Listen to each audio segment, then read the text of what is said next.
Et bien le bonsoir mes chers culturés, donc on se retrouve pour un jeudi catch et comme vous avez dû vous en rendre compte, il ne s'agit pas d'un live.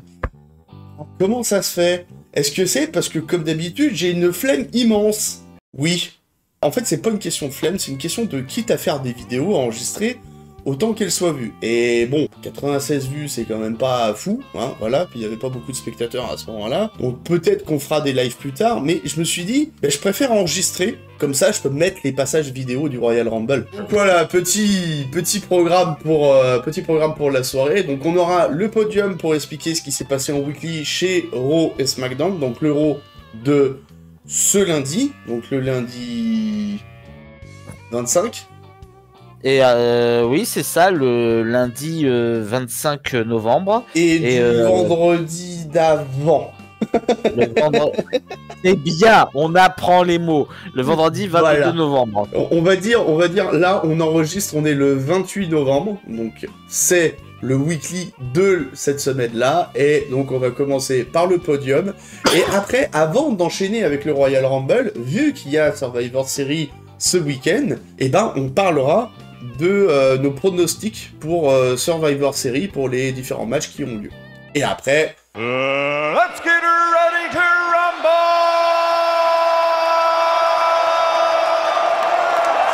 Donc Bragi, dis-moi, en troisième position, qu'est-ce que tu nous as mis pour le podium de la semaine? Eh ben pour le podium de la semaine chez WWE, mon numéro 3, c'est le segment entre Kofi Kingston et Xavier Woods. Et c'est un match.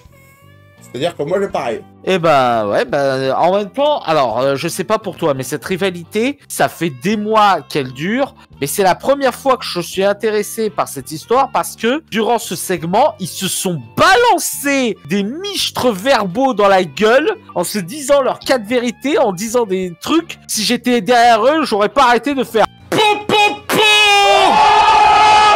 première fois que cette histoire m'intéresse, juste pour ce côté où ils se sont balancés les fions totalement vrais, en plus, en plein dans le museau, quoi. Genre, moi je me rappellerai toujours de Kofi Kingston qui dit à Xavier Woods, c'est quoi le truc que tu comprends pas? C'est que moi et Big E, on a réussi à avoir le titre majeur, et toi, t'as jamais réussi à l'avoir. Il y a eu la goutte d'eau ce jour-là qui a fait déborder le base. Et d'ailleurs, ça me rappelle un des fions que Xavier Woods a balancé à Kofi Kingston, c'est-à-dire que Xavier Woods a supporté Kofi Kingston pendant la Kofi Mania, c'est-à-dire la seule fois où Kofi Kingston a gagné le titre majeur face à Daniel Bryan, et Xavier Woods qui balance à Kofi Kingston et qu'est-ce que t'en as fait? Tu l'as perdu en 6 secondes face à Brock Lesnar. Il peut se passer que deux choses. Soit le split sera définitif, et donc pour les 10 ans du New Day, on va avoir vraiment la séparation définitive. Soit l'équipe va se renforcer grâce à Biggie qui va redonner les mots qu'il faut à Xavier Woods et Kofi Kingston. Mais dans ces cas-là, il faut leur donner un run concret, un run complet à l'équipe New Day. Alors maintenant, en deuxième position, alors je commence, mais je sais que nous sommes d'accord, parce que nous sommes forcément d'accord, Dragué. Tout à fait. Parce que là, en numéro 2, on est d'accord. Oui. Sheamus, Ludwig Kaiser et Braun Breaker. Oui. Voilà. Et on est d'autant plus d'accord qu'on l'avait prédit la semaine dernière. Hein. Oui, en plus. On l'avait prévu la semaine dernière, et puis là, pour moi, il y a 3 monstres, en fait, si tu veux. 3 gars que tu sais que sur le ring, ça peut te donner un truc incroyable. Braun Breaker, qui est déjà à son 2e titre de champion intercontinental, alors qu'il n'a pas été drafté depuis très longtemps. Je rappelle que sa première apparition, tu me dis si je me trompe, mais il me semble que sa première vraie apparition, c'était au Royal Rumble pour remplacer Brock Lesnar, justement.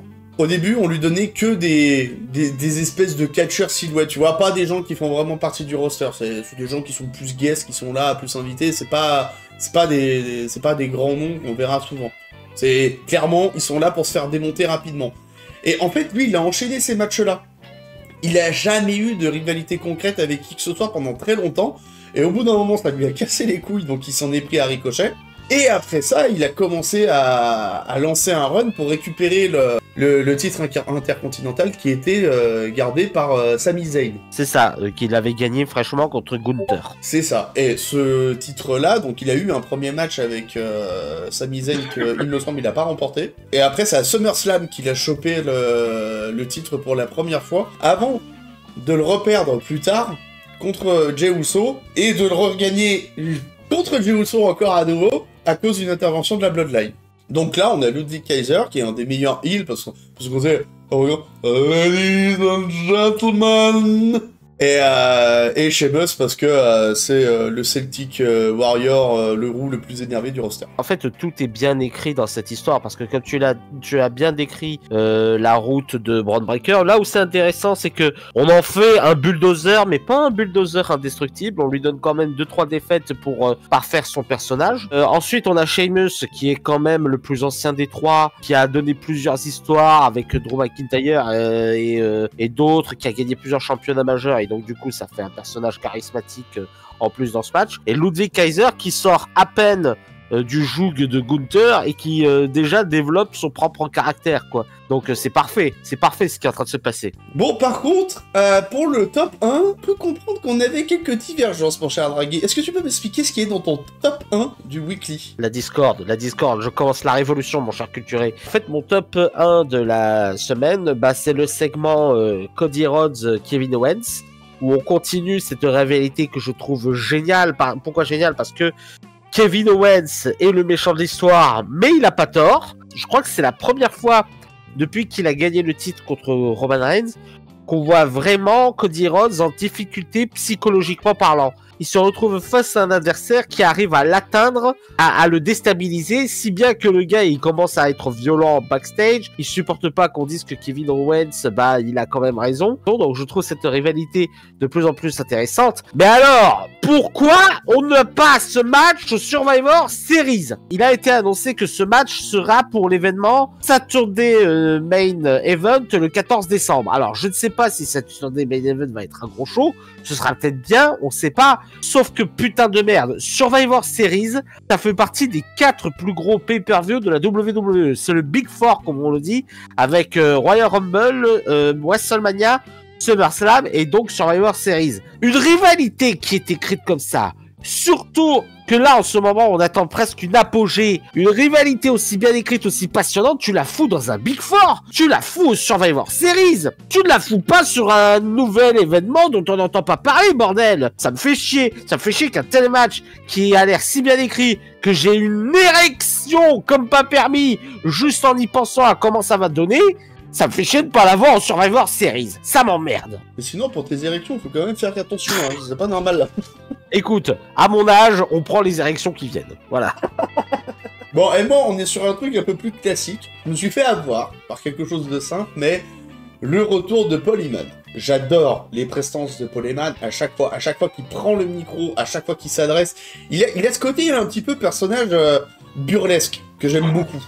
Vraiment. Et j'ai beaucoup aimé le passage qui a précédé le moment où il passe à travers la table, où tu sens qu'il est en dépression totale, le gars il est mal rasé, son travail Chief Chéri il est plus là, et là il est tout content, il est revenu, et ça fait plaisir de le revoir.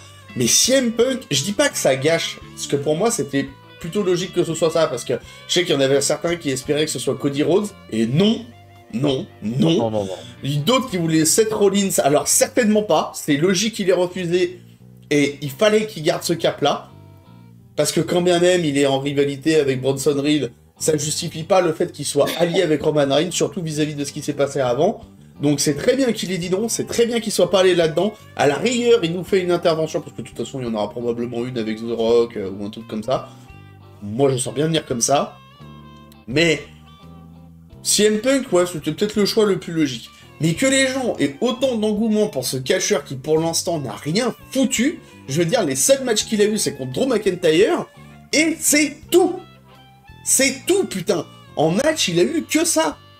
Il a rien eu d'autre, il a eu sa rivalité avec Drew McIntyre, et c'est tout. Je te dirais en fait que le problème CM Punk, c'est ce que j'appellerais moi aussi le syndrome Jeff Hardy. C'est-à-dire que Jeff Hardy, on a été beaucoup à vouloir le voir revenir à la WWE suite à son départ en 2009 parce que il avait un run qui nous a tous fait rêver, qui nous a tous qui nous a tous ambiancés comme jamais. Et quand il est revenu, ça a été la douche froide. Et bah CM Punk, c'est pareil. C'est en gros le gars. On a des souvenirs de la Pipe Bomb, on a les souvenirs de la Straight Edge Society où il était très bien, hein, faut le reconnaître. Du coup, quand on le voit revenir, on a encore les gens ont encore ce souvenir. Et donc, bah, ils veulent pas voir. La vérité, c'est que bah, c'est pas CM Punk, c'est CM Botch. Hein. 4 matchs, hein, il a fait. Hein. 4.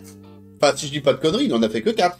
Dans les grandes rivalités, il a eu la rivalité avec Drew McIntyre, c'est-à-dire 3 matchs. Le Royal Rumble, 4. Ah, mais moi, je me rappelle, en 2014, je m'en bats les couilles en 2014. Moi, le gars, il a tourné le dos à la WWE. Alors, je dis pas, hein, c'est WWE, c'est quand même une grosse société, machin et tout. Je vais pas me mettre à les défendre. Mais t'es quand même parti de là-bas, t'as craché dans le dos de la WWE partout où t'es allé ailleurs. Et là, maintenant, tu reviens. Moi, je suis désolé, je suis toujours pas convaincu par CM Punk. Toujours pas. Mais Polyman, oui. Bon alors, pour les pronostics. Alors, tu vas nous rappeler les matchs. Et on en discute, mais rapidos. Premier match de la carte des Survivor Series, le match pour le championnat des États-Unis, LA Knight versus Shinsuke Nakamura. Quel est ton pronostic, mon cher culturé? Alors, est-ce que c'est ça qui va arriver? Je ne sais pas, mais moi, je pense que ce sera LA Knight. Pareil. Et en vrai, je pense ça parce que je pense que ça terminera pas, potentiellement, la rivalité qu'il a avec lui. Mais je pense que ce serait con d'interrompre son run maintenant pour Shinsuke Nakamura. Bah surtout que ça fait des plombes que Shinsuke Nakamura sert juste à mettre en avant des champions. Donc du coup, je vois pas pourquoi il changerait son rôle maintenant. Donc ouais, je vote comme toi. Ouais, parce que pour moi, ça peut donner un très très très bon match. Hein, parce que Shinsuke, c'est une vraie salope dans les matchs. Et voir LA Knight réussir à reprendre le dessus, d'autant plus que ce serait logique. Parce que c'est lui qui a pris quand même pas mal d'offenses en fait. Puis de toute façon, LA Knight va pas perdre contre le Michael Jackson des rings quand même. Ah, j'espère pas. Hein. Match suivant, donc l'Intercontinental Championship, on en parlait il y a quelques minutes. Alors on en a parlé, donc on va pas redévelopper les histoires et le pourquoi, mais en termes de qui devrait gagner ou pas, mon cœur balance. Honnêtement. Parce que j'aimerais bien voir toujours Bron Breakker être champion, mais ça me choquerait pas que Ludwig Kaiser le soit. Bah moi j'ai le choix de la raison et le choix du cœur. Le choix de la raison c'est Bron Breakker parce qu'on va pas lui interrompre son run actuellement. Il met le championnat intercontinental en avant comme jamais. Donc ce serait con de le faire perdre maintenant. Mais le choix du cœur, ce serait Sheamus. Parce qu'il manque juste ce titre-là pour que Sheamus devienne Grand Slam Champion. C'est-à-dire qu'il ait gagné tous les titres de la WWE et franchement il mériterait. Ensuite, le World Heavyweight Championship match. Une bonne rivalité, celle-là, entre Gunther et Damian Priest. Très très très bonne rivalité. Pour moi, ça devrait être Damian Priest qui gagne. Choix du cœur, j'ai quand même envie que ce soit Damian Priest. Qui l'a perdu à cause d'une intervention du Judgment Day, hein, je rappelle. Parce que après, c'est très bien, ça met en avant Gunther, hein, qui doit être quand même voilà, le gars fort et tout. Mais en ce moment, il l'est pas. Donc ce serait le moment de justifier un règne qui soit assez court de sa part. Personnellement, je choisis Gunther parce que, soyons honnêtes, dans les histoires qui concernent le Championship, c'est toujours, alors c'est classique, mais c'est toujours plus intéressant quand c'est le heel qui est le champion et qui doit être le boss à détrôner. Et Gunther, on est en train de le construire comme ça. Je sais que là, dans la rivalité contre Damian Priest, il est largement dominé, mais justement, il y a eu des rivalités dans le règne de Roman Reigns où Roman Reigns était en grande difficulté psychologique et où justement une victoire lui a permis de se solidifier comme le top heel et le boss à battre. Et je pense qu'on est parti sur la même chose avec Gunther qui tient super bien le titre. En fait, le problème des faces, c'est que quand ils gagnent le titre qu'ils cherchent, ils sont un peu moins intéressants. Donc, je pense que Gunther va conserver le titre. Peut-être refaire un match après contre Damian Priest une autre fois. Mais là, pour moi, ça peut donner quelque chose de plus intéressant si on fait que Gunther, malgré ses doutes, malgré sa dépression, garde le titre. Donc match suivant, le War Games féminin, donc en résumé, les gentils contre les méchantes, à savoir Candice LeRae, Raquel Rodriguez, Tiffany Stratton, Nia Jax et Liv Morgan contre Bianca Belair, Rhea Ripley, Bayley, Io Sky et Naomi. En vrai, moi je miserais sur la team des gentils. Moi je dirais la même chose et je vais rajouter un truc. Je suis certain que c'est durant ce match qu'on aura Tiffany Stratton qui va cash sur Liv Morgan. Durant les Wargames, je suis certain que Liv Morgan va se faire défoncé par Rhea Ripley. Ça va être le moment parfait pour que Rhea Ripley se venge définitivement de Liv Morgan. Bon, Raquel Rodriguez, elle va s'en prendre la gueule aussi, et ce serait le moment parfait pour Tiffany Stratton de se dire, la petite blonde, elle est à terre, bon, Nia Jax, elle est plus solide que la petite blonde, donc je vais cacher sur Liv Morgan. Je pense que, à Survivor Series, Tiffany Stratton va prendre le titre à Liv Morgan. Mais je pense que c'est peut-être un des moyens de rendre le match intéressant au niveau de l'histoire, parce que là, actuellement... Bon, et ensuite? Et ben le dernier match, c'est le Wargames masculin, la Original Bloodline, donc Sami Zayn, Jimmy Uso, Jey Uso, Roman Reigns et CM Punk, contre la nouvelle Bloodline, Solo Sikoa, Jacob Fatu, Tonga Loa et Tama Tonga et Bronson Reed. Moi, de ce que j'ai pu comprendre, ce serait un match pour dire qui sera le Tribal Chief Undisputed. Donc si Roman Reigns perd là, c'est-à-dire qu'il pourra pas l'être après. Donc moi j'ai quand même envie de voir Roman Reigns gagner, mais ça ferait un peu chier, donc ce serait mieux qu'il perde avec une intervention comme, à tout hasard, hein, The Rock. Je pense comme toi, je pense que Solo Sikoa va gagner avec une intervention de The Rock. C'est ça. Parce que si c'est avec une intervention, il y a la possibilité quand même que Roman Reigns redevienne Tribal Chief, mais pour moi, ça serait beaucoup trop tôt. Et puis surtout, c'est un peu dommage parce que Solo Sikoa s'améliore de plus en plus durant les shows et durant les lives. Le mec arrive à de plus en plus avoir d'attitude un petit peu goofy qui ramène du bien. Donc Solo Sikoa, ce serait con de lui enlever sa run alors que il est de plus en plus intéressant, quoi. Juste, moi je me permets un tout petit aparté. Avant de commencer avec le Royal Rumble de 2016, il y a des fédérations de catch françaises qui existent à des niveaux locaux. Je vais parler de Brawl Spirit. J'ai pas pu assister à des shows de catch parce que malheureusement j'ai pas de moyen de transport pour aller à Lyon et surtout pour en revenir. Mais là ils ont fait 2 événements au mois de novembre, donc un qui avait lieu samedi dernier ou vendredi dernier le 22. Et là ils font un gala pour Noël qui aura lieu le 30. Tout ça pour dire que si vous êtes sur Lyon, que vous aimez le catch, je vous invite à vous renseigner, ils passent souvent au Rock Elite. J'ai eu l'occasion d'y voir et franchement, ça me donne envie. Et en plus, ils ont une école de catch si jamais vous avez envie d'essayer.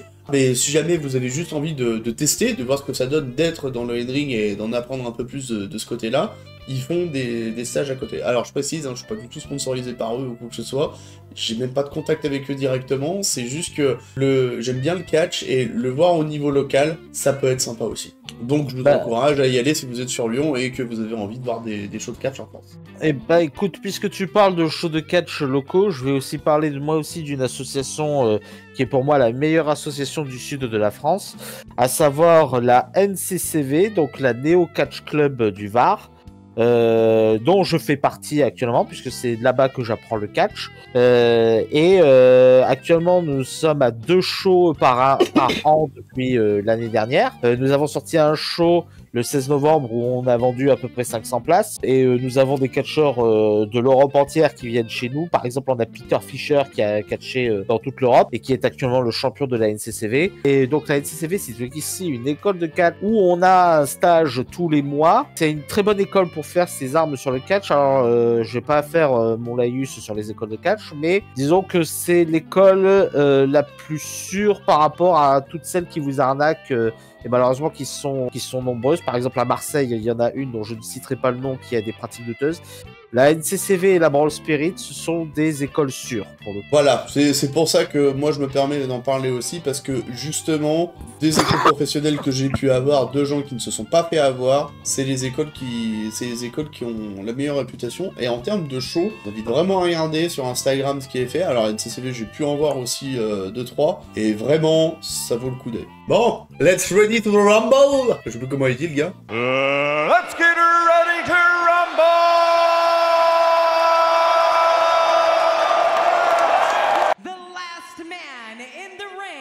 Will be declared the Royal Rumble winner and the WWE World Heavyweight Champion.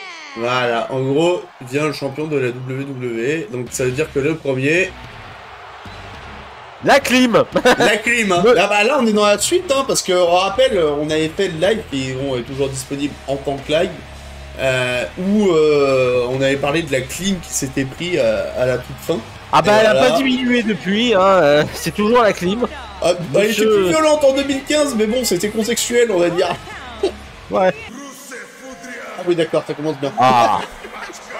Bah, c'était le gars, c'était le dernier qu'il a éliminé lors du dernier Royal Rumble en plus. Oui, en plus, ouais. Donc, il doit avoir un peu les fours. Ouais, il est accompagné par des missiles russes aussi, non? Oh, Ah, c'est le catch, mesdames et messieurs. Hein. On est un peu beau, hein, c'est normal. Ah oui, ah oui, putain. Ah oui, c'est les débuts de AJ Styles. Mais oui. Le mec t'avait... Non, mais parce que là, les gens le savent pas, mais pourquoi lui, il le regarde en mode... Putain, mais c'est qui, lui? Mais parce que les gens le connaissaient pas. Alors, sur le circuit indépendant, oui, mais c'est la première fois qu'il apparaissait. Et d'ailleurs, il a une super rivalité contre John Cena, je vous conseille leur match. Ah oui, ouais. On les regardera, je pense, à l'occasion de temps en temps. En même temps, mon cher Culturé, en même temps. Il est vraiment... Il est vraiment...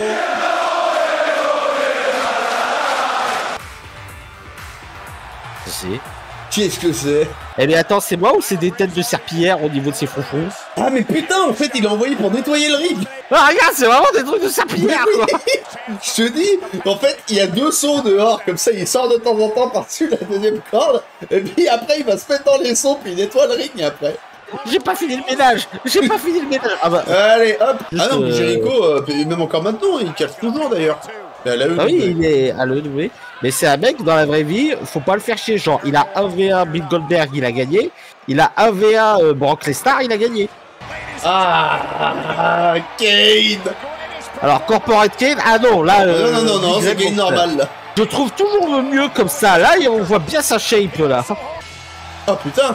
Oh, il y a du beau monde, là, sur le ring, hein. Oh, de Dieu. Le Bizarre One. Attends, c'est moi ou c'est du nez, Jericho? Ah, comment tu l'as appelé la dernière fois? La bite musclée? La bite humaine? Putain, la bite musclée, ouais.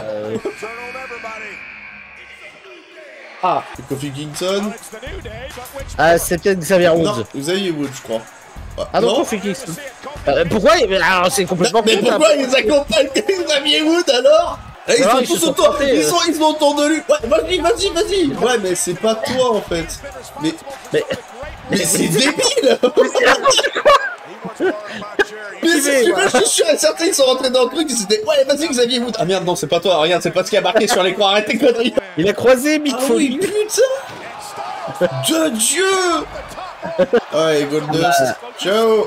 Ouais, retourne dans ton pays. Pardon, ta planète. Ah, là tu me fais plaisir, là on te retrouve. Ah, et ouf. Il fait non. Ah putain oui. Ah mais oui, putain, mais oui. Et tout le monde qui le regarde. Qu'est-ce que tu fous? Mais même les gens dans le public, ils savent très bien qu'il est en train... Mais c'était peut-être le début d'ailleurs de ces conneries, parce qu'il le faisait pas avant ça. Hein. Non mais il pensait que c'était un Money in the Bank. Enfin, un Money in the Bank ou un truc comme ça, ou un TLC. Il a confondu les stipulations, ce con.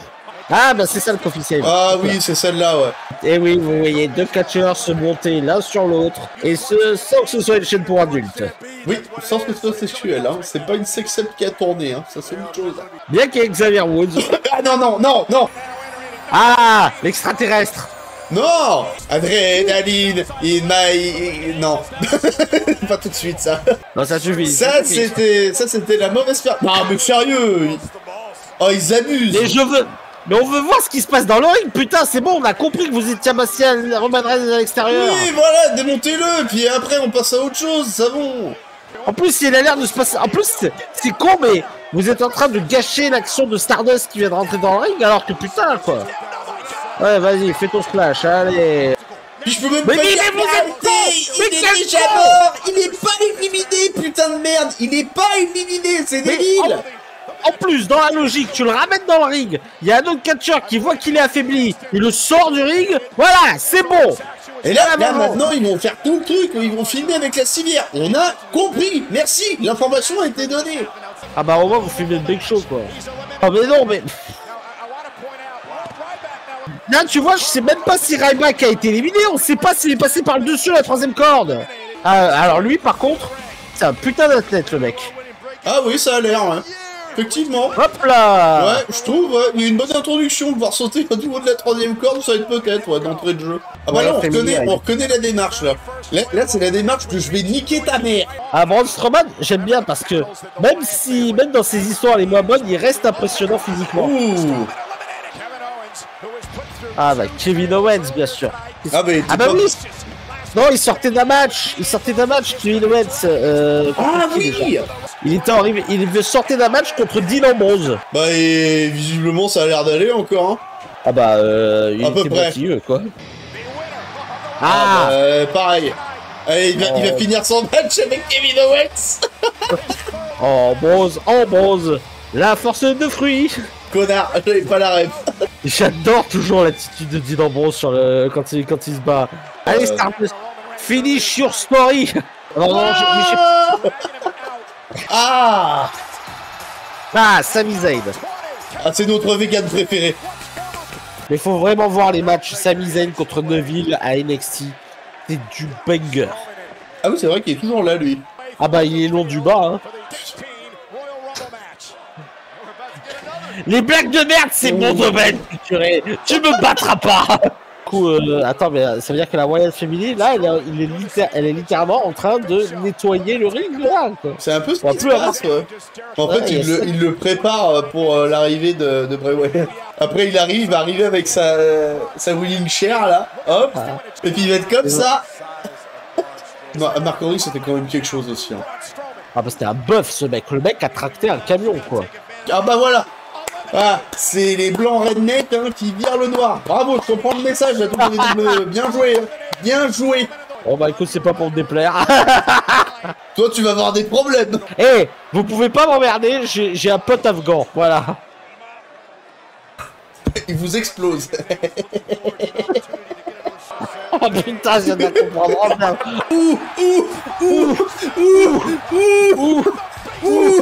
Ah oui, t'entends cette musique-là, ça sent pas bon pour ton cul, hein. Hop, allez, je te prends, allez, hop, câlin, dégage. Allez, putain, mais ça me fait chier.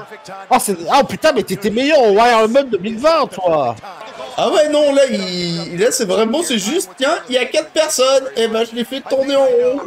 Et là, t'as l'autre dehors qui commente, mais qui rentre pas. Oh, mais vous vous foutez de notre gueule.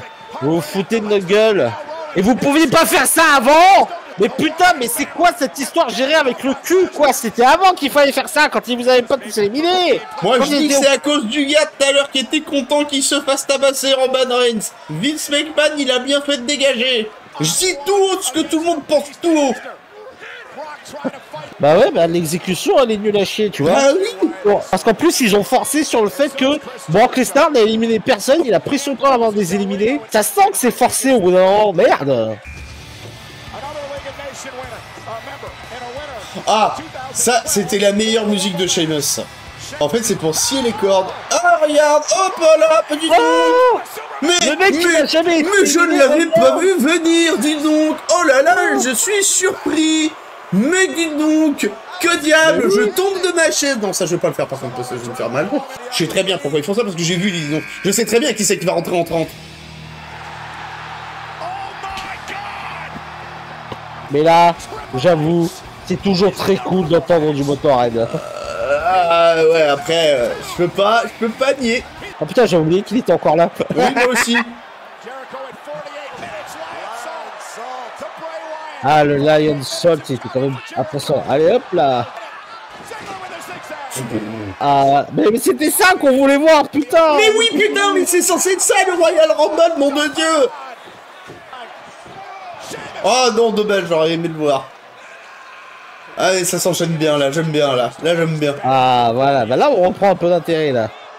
Mais c'est ça, le Royal Rumble, normalement, c'est censé être dynamique, putain. T'es pas censé te faire chier la bite. Oh, putain, t'as Jericho qui est un peu en mode Batman, là. Il y en a un, il va se prendre un Jericho dans la tête. Eh ben, c'était Ambrose. Oh, oui. Là, le public est content. Ouais, il était pas très bien vendu, celui-là. Là, pour moi, ça ressemblait un petit peu à... Tiens, fais un bisou à mon genou. Voilà, allez, on est reparti. Seriously? Et oui, c'est comme ça que Triple H redevient à nouveau champion. Au dernier règne, pour la 14e fois. Ah, il y a Beau Papa derrière. Voilà. Tu sais, il le montre. Regardez, il a gagné, hein. Oui, connard, c'est toi qui fais les gagnants. Et du coup, ils étaient tout pourris, les feux d'artifice, là. Ah bah. À l'image du Rumble, je dirais. Mais je dirais pas que ce Royal Rumble était mauvais, tu vois, mais...